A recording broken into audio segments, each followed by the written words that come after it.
got a horrible estimate, if you've got bust, if you've got something that is not cohesive, very well thought out, the whole project goes south very quickly, and it's so hard to turn that around. And I understand that as an estimator, I've been estimating since 1979, we're the guys that also get all the rocks thrown at us. It's not a safe profession, but it's a successful profession, and it is a profession that is very self-gratifying. I love to see a good estimate. I love to go to a bid opening. I did hard bids for like 30 years, which is crazy. I should be evaluated by a psychologist for that. But to hear your number read first, and you're sitting there while the other 8 bids are read, and you stay number 1. The other thing is, you know what your number is, and if you read last, you're laughing at those other guys that are sitting on the hot seat. That's a lot of fun. It really is. It's a great thing.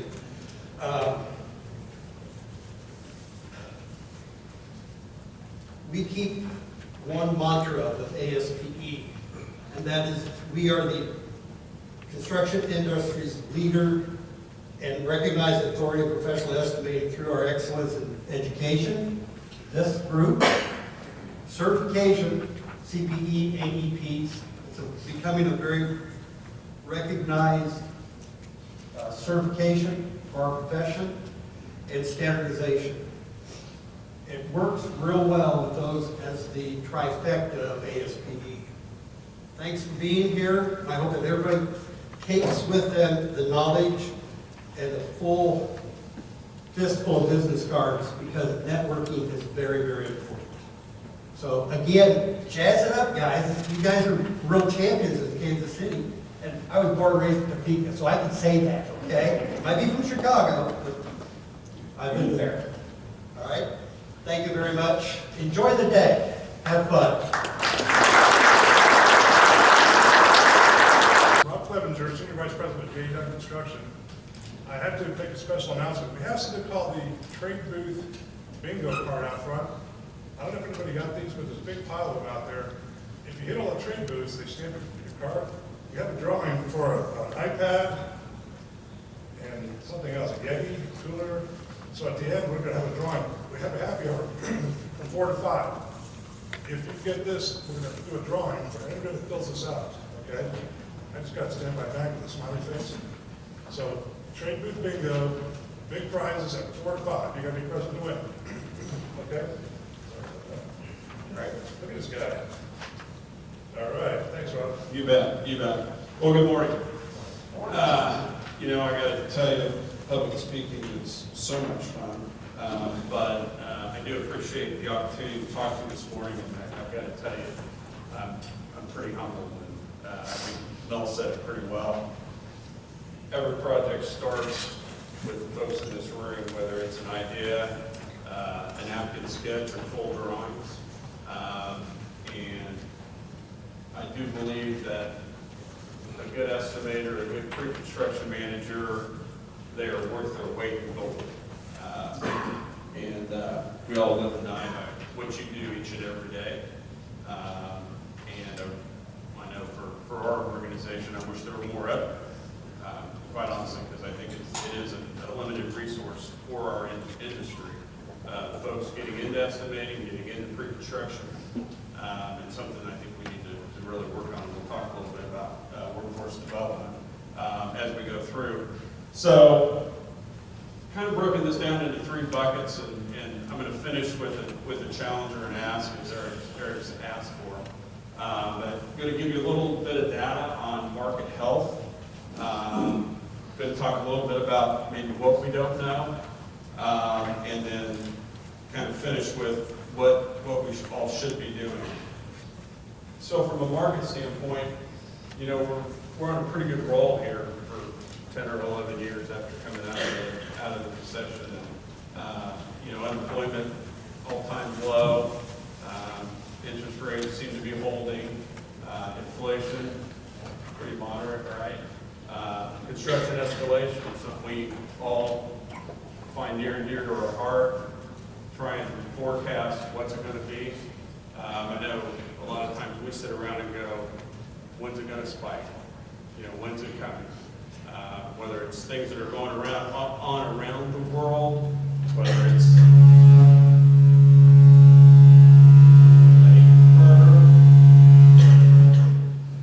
sorry about that. I don't know where I moved to the wrong place. Try this again.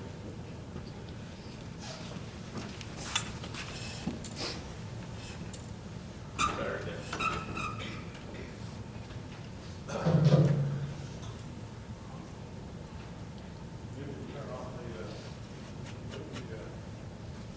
There we go. Now it's back on. All right, maybe I'll move quite around quite.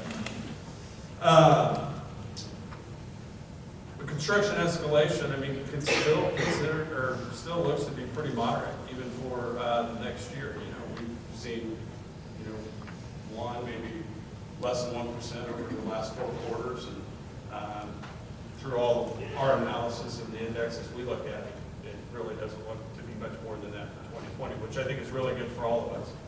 I'm going to walk you through some data that we look at from a national, regional, and even a local aspect, and sort of let you sort of draw your own conclusions with that, and then talk a little bit about, you know, I don't think it's a slowing necessarily of the market, maybe more of a normalization of the market. So with that, I'm going to walk through a couple of indexes that we look at quite frequently, and the first is the Architectural Buildings Index. And when the architects or designers are busy, that usually is a pretty good sign for all of us, right? We use it as a leading indicator, because if these guys are busy, 6 to 12 months from then, maybe we'll all be busy, right? So what this is so the 50% line is kind of the line that they measure by. And this is a regional map that shows all 4 regions and how busy or unbusy they are. So you can see the West and the South and the Midwest are all above that 50% mark, which is really, really good for us, especially if you're in the Midwest. The Northeast shows to be a little slowing. But if you look a year back, West, South, and Midwest, all sort of starting the year where we ended last a year ago. So going into 20 is about the same as going into 19. So I think that's a really, really good sign. When you look at my market sector, so the same thing here, the 50% line is really what you want to focus on. There's no real sector that's outperforming the other. And again, seems to be a trend from when we came into 19, going into 20. Here's sort of an interesting look. See, this is a 3-year look at the ABI. And you can see, obviously, lots of ups and downs. I think what's really interesting here is if you look at the last 2 months of the year, November and December. So for 17 and 18, there was a big fall off, right? Who's designing and what they're doing. Whereas 19, it's still on an uptick, which I think is just a really interesting look at the end of the year. Especially when we hit a 3-year low back in September, but it made a pretty nice rebound the last 3 or 4 months of the year. And we like to look at that as, hopefully that means really good things for us in the back half of 20, even going into 2021. Here's kind of a construction look. So these next few slides come from FMI that we tend to look at on a quarterly basis just to understand nationally what's going on in the Midwest, and making sure that we're looking at the right things and focusing on the right things. So this is a 10-year span of where construction's been nationally, going clear back to 14, and we had a pretty good run there, sort of flattened, sort of normalized there, but the projection is a slight rise for the next 4 or 5 years, which I think is all really, really good signs for our industry. You know, we've been on a 10-year run here that feels really, really good. I think for the most part, everybody's been really busy, searching for a of people, doing a lot of hiring. For those that are students in the room, I congratulate you. You're coming out of school at a really, really good time. Certainly better than it was back in 1992 when this old guy graduated. Construction wasn't near as good as it is today. So when we start to break it down and look at the building types, again, a pretty interesting slide to look at. But the green, so for each building type, the easiest way to think about it is the green bar, the bar on the left for each building type is 2015. The middle bar is 2019, and then the far bar is the projection for 2023.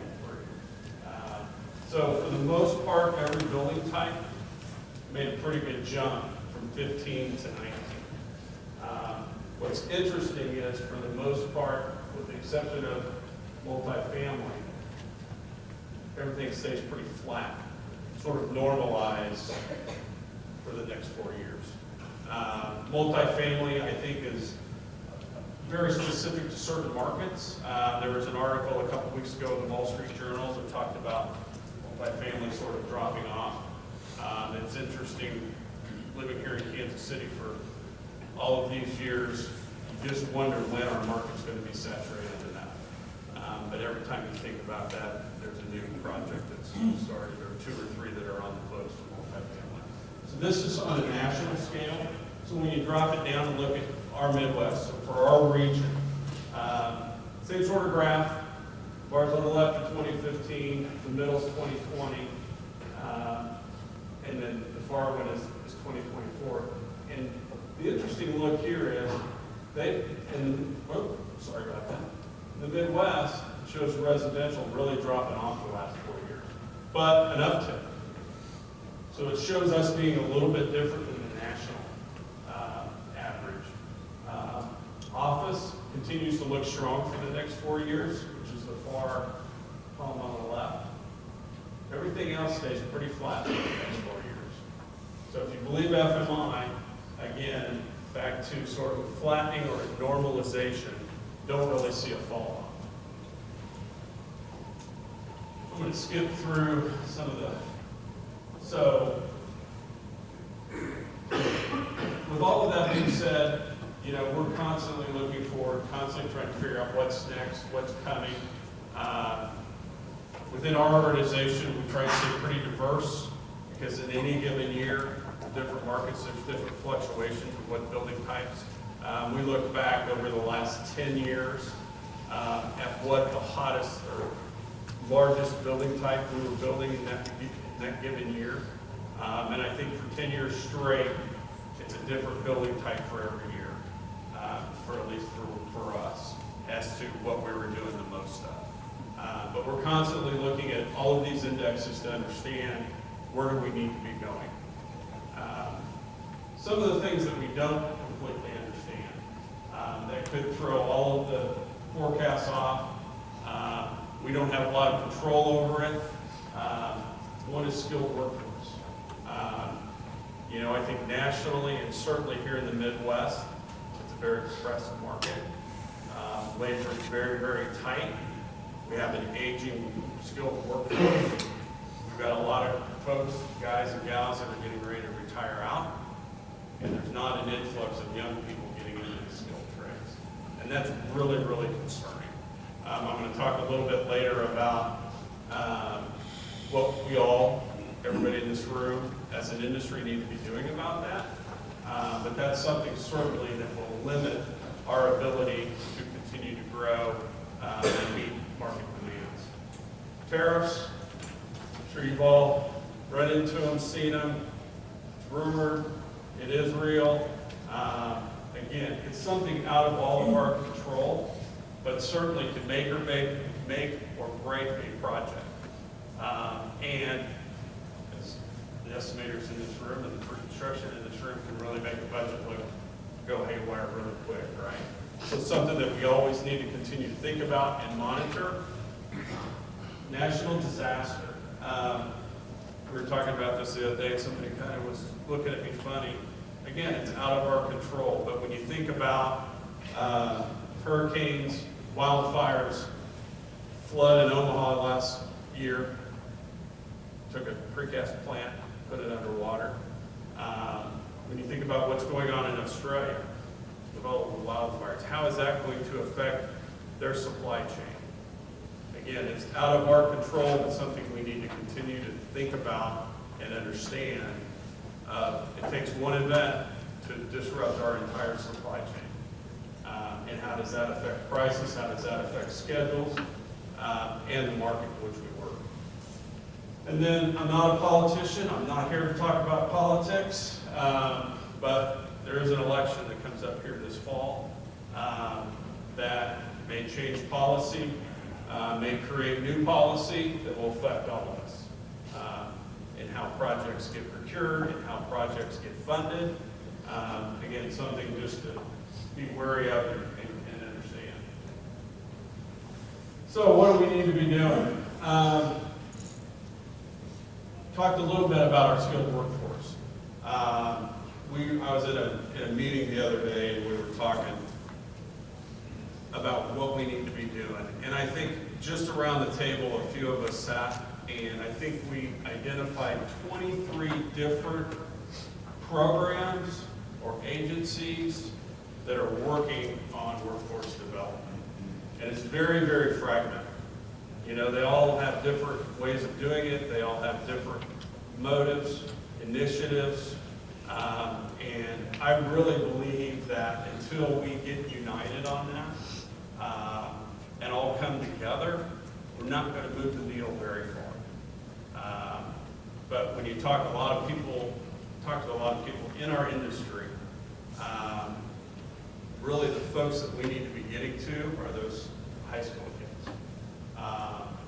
And recruiting them into our industry. Certainly the skilled trades is a big one. You know, I think a lot of parents these days are pushing and forcing and preaching a four-year degree for a lot of kids. Not everybody's cut out for a four-year degree. You know, the VOTEC in high school has really kind of gone away now. It is starting to come back, but we're going to have a gap. But I really think that if kids understood they can go get a 1 or 2 year degree or start working in the skilled trades, there are a lot of really, really good jobs. They come out and they don't have any debt from school because they haven't paid for school for the last 4 years. They make really good wage, have retirement, pension, all of that.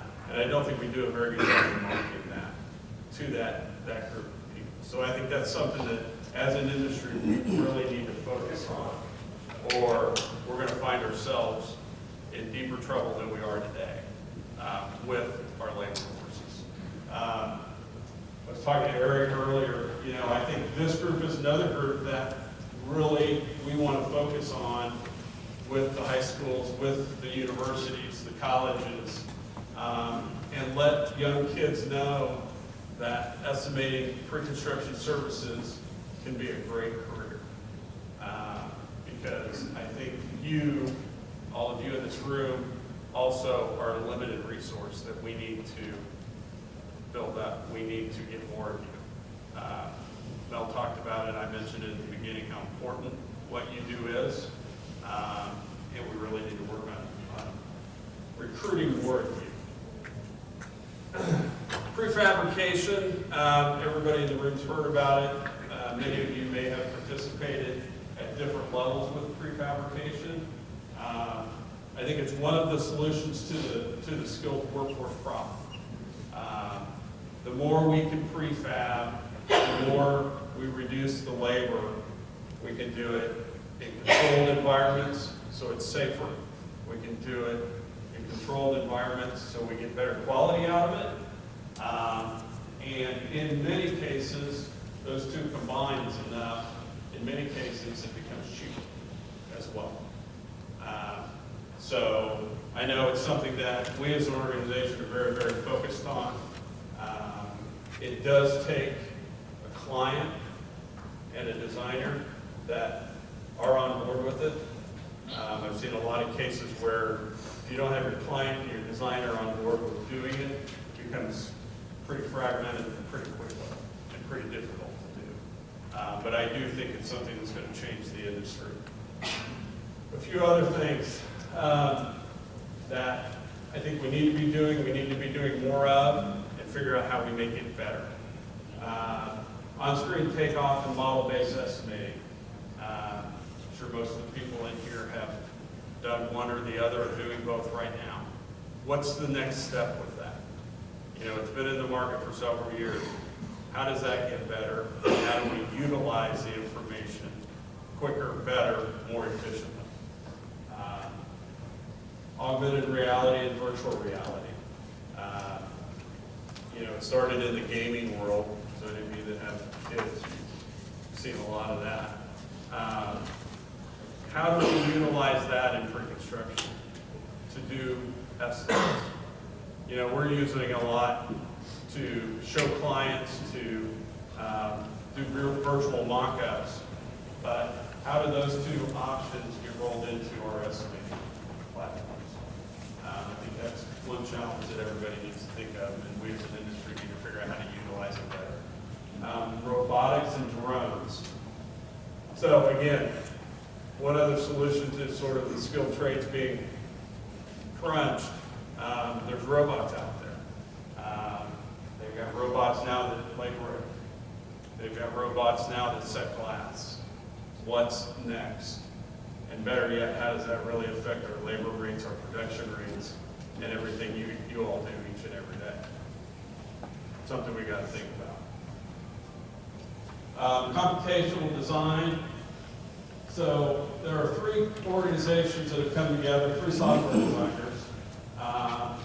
and what they've done is they've designed a program that, with very minimal design information, it will run through thousands and millions of iterations of a design to optimize it. So this is a roller coaster in Shanghai. When they started, all of these little panels that you see, they had 15,000 different panels, whether it be size, shape, configuration. Through the computational design, they reduced that down to 32 different panels and saved 80% of the cost, just on the panels. The other really unique thing, which I would have never really thought of probably, but I'm not sure it's working out. They used computational design. As you see, the roller coaster goes over the walking platform. Well, they used computational design to figure out every possible trajectory of a cell phone falling out of a pocket, to make sure the configuration of the track was such that cell phones would not fall as it went across the top. So, pretty cool stuff. It is pretty leading edge, pretty cutting edge, but I think we're going to start to see more of this as we continue down our path of technology. So, big data, what everybody likes to talk about, right? Big data, what do we do, how do we use it? Construction industry, as with a lot of technologies, we're the last ones to the table, the last ones to figure out how to do it. So I'm going to set the stage a little bit before I get into what I want to ask and what I want to challenge everybody with. So, a couple of stats for you. So, the younger people are probably on different platforms. Maybe the older people aren't on any of them. So, how many in the room are on Facebook? How many on LinkedIn? Twitters? Yeah, mixed bag. So a few stats. So every 60 seconds, there are 120 accounts set up on LinkedIn, new accounts, every minute. Every minute, there are 350,000 tweets. Every minute, there are 3.8 million searches on Google. Go to Facebook, 243,000 pictures uploaded every minute. and 70,000 hours of video watched on just Facebook. It's every 60 seconds. Pretty amazing.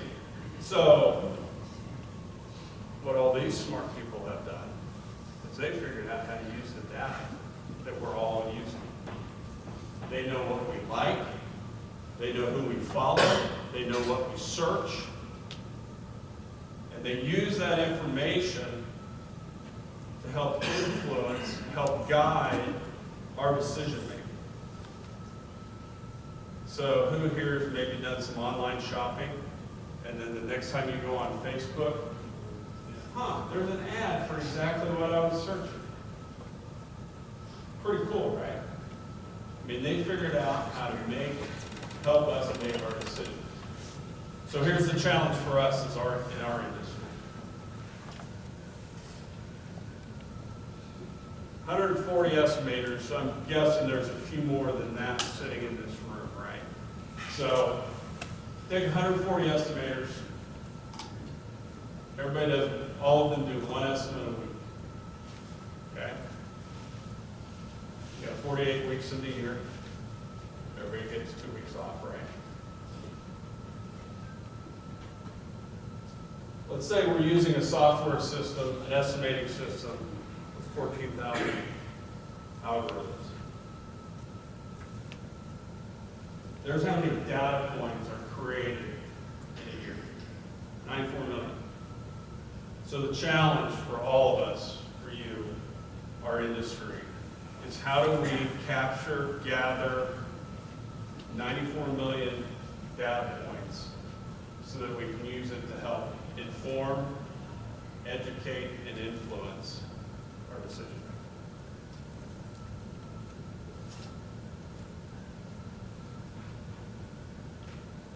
That's pretty heavy. If we can figure it out, all of our lives will be better, our industry will be better, our estimates will be better. But we got to figure that out. Because even, and there's probably some vendors sitting in here and I don't want them to throw stones at me, but even right now with the best software, and there's some really, really good ones out there, none of them are the magic bullet, right? Because they don't take the human element into it yet. The element that all of you create. It's kind of like the old saying, crap in, crap out, right? We have to apply the human element that all of you apply each and every day to really understand the human factor in what it is we do. What are the production rates? Computer's not going to necessarily right now be able to figure that. Yeah, it can probably tell you what our history's been. It can probably make a projection. But what the computer doesn't understand right now or figure out, am I getting the A team to install that brick, or am I getting the B team? And that could be a very different production rate that we need to all factor in. The computer doesn't necessarily figure out, am I installing the work in the winter or the summer? And where am I at in the country? So those are the kinds of things I think we need to figure out is how we get that implemented into our software. So with that, again, I'm very humbled to talk to you this morning. Hopefully some of this was a little bit helpful, not too boring. It certainly wasn't Travis Kelsey, that's for sure. But I do thank you very much for your time.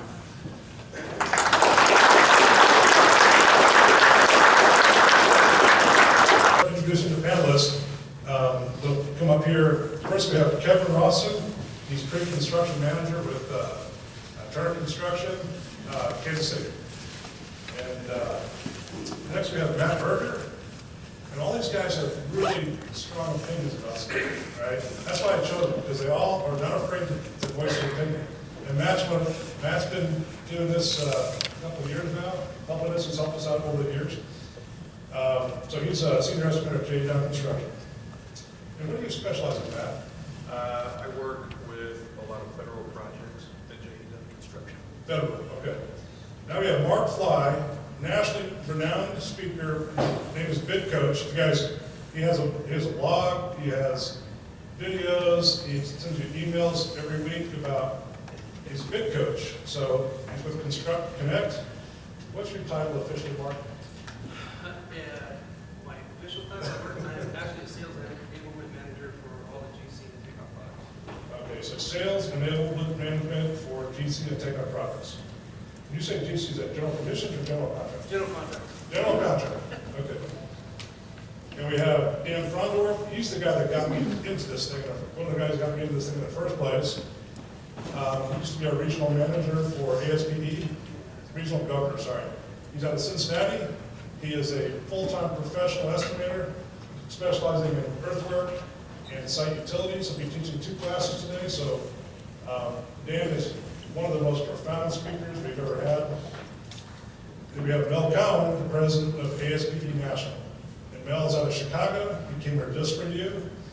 And so did Dan. Dan came in from Cincinnati for you. And we have Mark came in from Texas, as well as Katie. We have a lot of people that came in for you guys. And Mel is a structural concrete estimator with the structural group. So with that, here, I'm going to let you guys pass this around. This is the, we'll call Mike. And I'm just going to let you guys kind of run with it, because instead of like moderating this, I want you to say, you're going to leave Bertha in a half an hour. What can you tell these people that's really important about the estimating profession today? No pressure. Yeah, you're setting the bar really high there, so I'm going to try. I'd like to talk about 3 personal traits that I think are critical to being a good estimator and success in this industry. First one being a great quantity surveyor. Goes without saying, but what I want to focus on here is that whether you're learning or teaching quantity takeoff, that you're mastering the concepts. Right? So we want to make sure that what is it that we need? How are we getting that?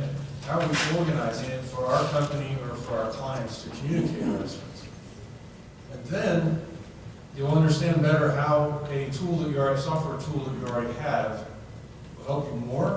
Or if you're on a journey to find that software tool, you're going to know what you need and go find the correct tool. I think it's also important to consider that it doesn't hurt to like math, right? That's another thing here, quantity surveying, certainly. I'll jump to the next trait. Know your work, know your market. Whether you've been in the field and know what you're building, or you started in estimating, you need to get out there and go see the work. It's going to help you visualize what it is that you're estimating. I personally think it's great if you've been in the field. Many of you probably have, whether you're GC or a trade estimator contractor. Know your market. This is where Eric's going to push this a lot, right? The networking, getting out and knowing who you're working with. Again, whether GC or trade supplier. Who do you call to help you? Whether it be unit prices, solving problems, you name it. Who are you going to reach out to? And then how are you maximizing competition? That's another big one for all of us, right? And again, this is where software is a big tool. What procurement tool, software-wise, are you using to reach out and connect with everybody? Because you want to get that best market price in order to be competitive. And I remember, 20 years ago, it was pretty painful, the amount of drawings we had to deal with, these huge rolls and all the specs and everything else. It has gotten so much better, especially in the last 10 years. And if you're not on that train to adopt some software technology to help you with that, you are going to be left behind. That's critical. Finally, another trait I want to talk about is risk management. Mel talked about it earlier, that we got to get it just right. We're in trouble if we don't get it right, whether we're high or low. We've got to find that sweet spot. And so knowing every piece and part, whether you're at sort of the GC macro level or that trade micro level, you've got to get it just right in order to be successful. So knowing where all of those pieces and parts are, and we all know there can be thousands of lines of information, and especially knowing the deal, what it is that your company needs in this estimate in order to make some money, right? We're all here to make a buck. So you got to know where it is, how it's moving around very quickly, how to communicate that to the key stakeholders in your company, especially on bid day, right? That's when it's most important, when everything's flying around, they're asking you to make these quick changes. You are a risk manager. You need to make sure that you don't put your company at risk by missing something or making a mistake. I love that t-shirt that Rob had up there about dividing by zero. I mean, there's some dumb things that we can do that are important, right? You are a risk manager, so that's the third, probably the most important one that I was going to mention today. Hi, I'm Matt Berger. I'm with J.E. Dunn Construction, and I love Eric's analogy. I hear the rocket ship starting to blast off, and I'm looking at my younger guys, and I'm saying there's a lot of software involved in this job. It's got a lot of different parts and pieces, and something that we all kind of talked about before we got out here was, you know, that's one piece, and the people who are seasoned in the industry look for the younger folks to really be the crutch with some of that software. Don't find yourself falling into that trap where that's all you're doing. There's so much more to putting together an estimate and a cost for a job than simply doing takeoff 3 or 5 different ways. Make sure that you are getting out to the jobs and learning how the work's being done. I echo a lot of the things that you just said. When I first got into construction, it was when I was 18 years old, out of high school. And I did it off and on every summer until I graduated college. And I feel like I've been in the industry for a lot longer than when I graduated and came to work for J.E. Dunn, because I was learning what was going on out in the field, how the work's getting done, who communicates to get what parts and pieces are being done by what employees. Without knowing that part of what's going on the jobs after you put your number in and slap that number down, I don't think you can really realize what that number is made up of. Some of the other things that I would want my folks to be doing as the rocket ship blasting off is going back to some of the basics that may or may not be getting taught as you're feeling yourself being a crutch with the technology, bid strategy and basics. When to release results, what results to release, getting back to your subcontract bidders with results and where they're at so that they can see where their dart landed so that they can better figure out how to get to that bullseye the next time. Striking up relationships and conversations with those subcontract bidders, getting to know those people so that you're not just grabbing a number from them when you need it and then leaving them in the dark. Some of the other things that I don't think are getting passed on in terms of bid strategy and basics. Scope coordination and how to, making sure that it's done correctly at bid time. If you don't know how those parts and pieces are done out in the field, you just can't visualize how that stuff fits together and where you're going to need the heavy lifting.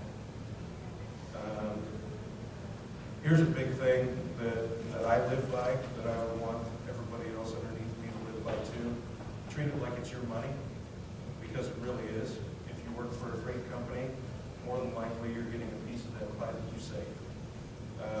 Don't just pay a high price because it's the lowest bid. Know your scope's worth and realize that there are still unknowns out there.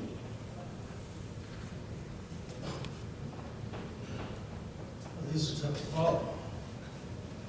Should be obvious. Yeah.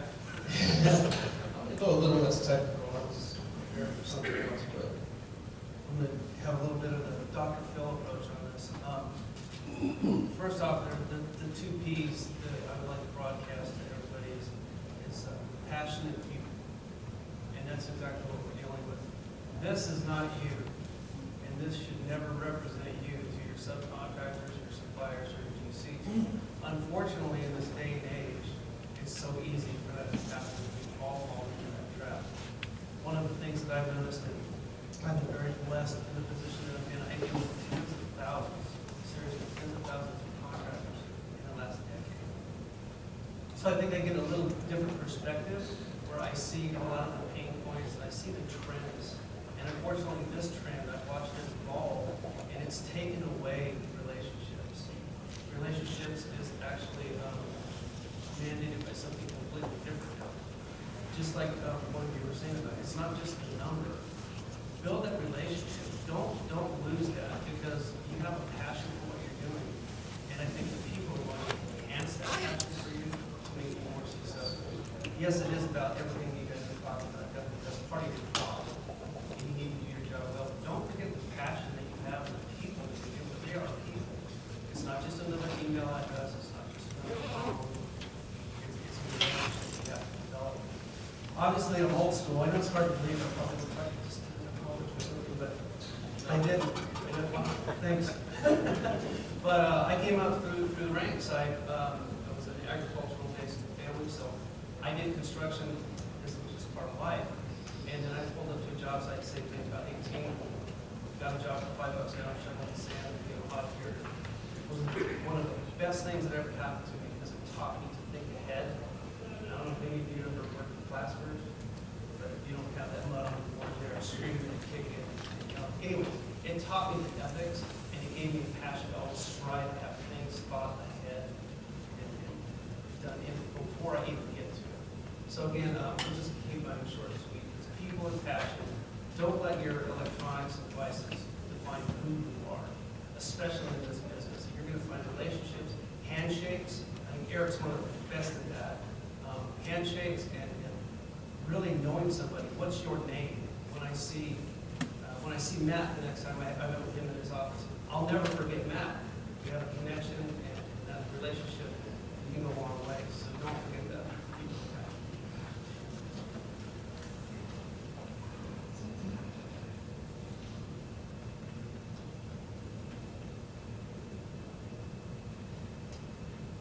Okay, good morning. Another piece of technology I have to learn how to use. Wow, what an opportunity to be here to talk to all of you today. So I want to thank Eric, Kelly, and Dave, and Lonnie, and the whole crew for inviting me to come out and take part in this today. This is something that I really like to do. It's really become a part of my business, actually.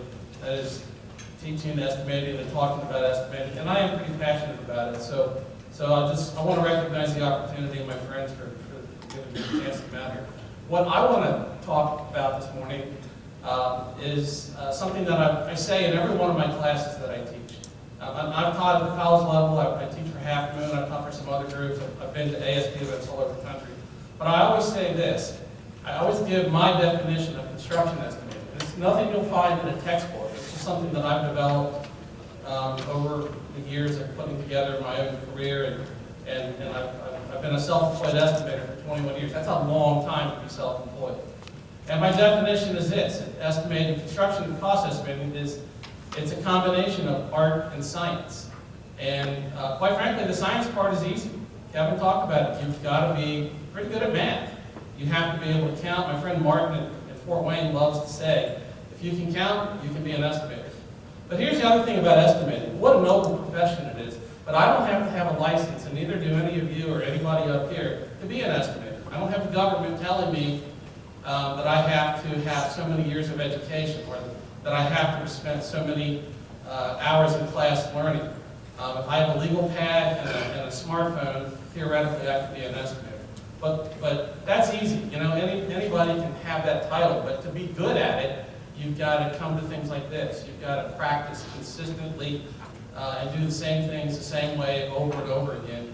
And you've always got to be on that lookout for the chance to make a mistake and to minimize it. Because Rob said each one of us creates 94 million data points a year. That was a new fact to me, but think of that's 94 million opportunities to be incorrect. So we always have to be on the lookout for that. So the math part is easy, but the art part is what all of these guys up here were talking about, and what Mel's probably going to talk about, and that is the human interaction. You've got to have relationships with people. You have to be able to use this for what it really is. It's a phone. And phone calls are so rare and appreciated, at least by me, when somebody calls instead of just sends an email. That's the easy way out. But the other part is, and two of you guys, Matt and Kevin, both use the word visualization. And that is such an important part of the art of estimating. If you can imagine it in your mind's eye, literally use your technical imagination, if you will, to see how what you're estimating is going to go together, it is so much easier to build on paper. It really is, because all we're really doing is making a list of all the things that have to go into it. So if you can visualize that you're so much farther ahead. And the best way to be able to visualize something is to do it yourself. So it's another thing you'll always hear me say, the best estimators really come from the field. If you come right out of college and want to be an estimator, and I know that's a pretty rare thing, you're not really doing yourself or your company any good service. I think it'd be smart if you said, hey, I want to be an estimator, but can I spend a year in the field? Or can I do this? I want to watch the pipes go together. I want to watch the drywall go up, and I want to see the trees being planted, because it'll help me down the road visualize that when I do the cost estimate. And then I guess the last thing I want to say about the art of estimating is really what I call estimating 101, and that is the establishment of production rates. Because we all know time is money, and all of our costs, except for materials, come from how long is it going to take to do this work.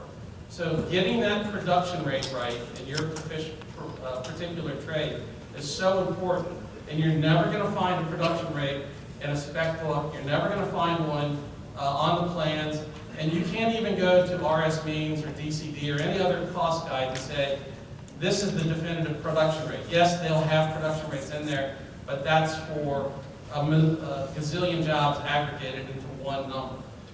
There's a real art to getting the production rate right. There's a lot of things that go into it, and every job has its own challenges. So that's all part of the art of estimating. That's what makes us really professional, is that ability to do a little magic, a little bit of imagination. And hopefully we're right enough that we can sustain our company and keep our clients and keep ourselves employed. So, and the last thing I'll leave you with is, don't ever feel like you know everything, because if you do, you're going to get found out pretty quick. So you can be a very seasoned professional with 30 years of experience, or you can be the kid right out of school, or the kid right out of high school, hopefully, that's becoming a mason, or like Mark, maybe a pod carrier, and learning that profession to eventually become an estimator. You're always going to learn something new every day. So don't ever feel like you know everything, because you don't. So anywho, that's what I've got to say.